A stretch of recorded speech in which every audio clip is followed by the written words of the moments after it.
Good morning and welcome to the World First Weekly Report for Thursday the 12th of May. Well, over the last week we've seen the US recovery get back on track. We had the preeminent figure out on Friday, that's non-farm payrolls. The figure came in at 244,000, and this suggests that we're seeing the green shoots of an economic recovery rather than just the fragile fits and starts that we're used to.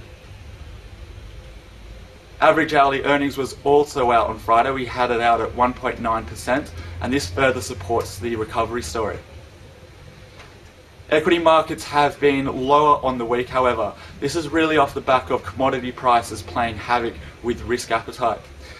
This time last week, commodity prices were heading lower, however, they recovered over the Monday, Tuesday of this week.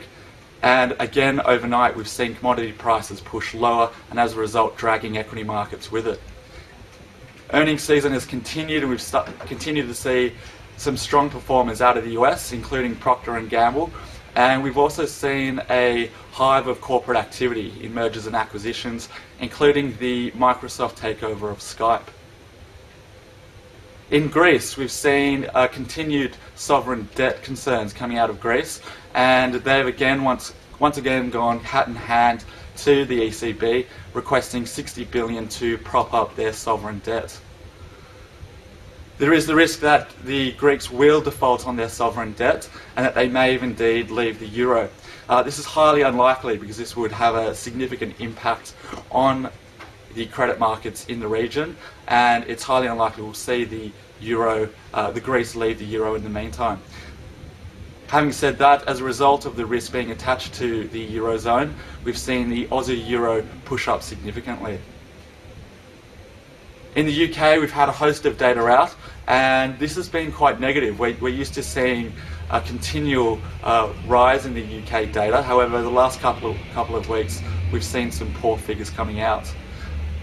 The economic data was quite scathing of the recovery. We had data including housing prices, PMI construction, and the trade deficit also expanded.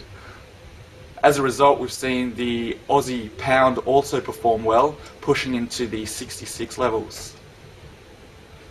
China's data was also out. We had some mediocre figures coming out of China. However, unlike the UK data, this was interpreted as a positive. We had data out including industrial production, which was down on expectations and down on the previous figure.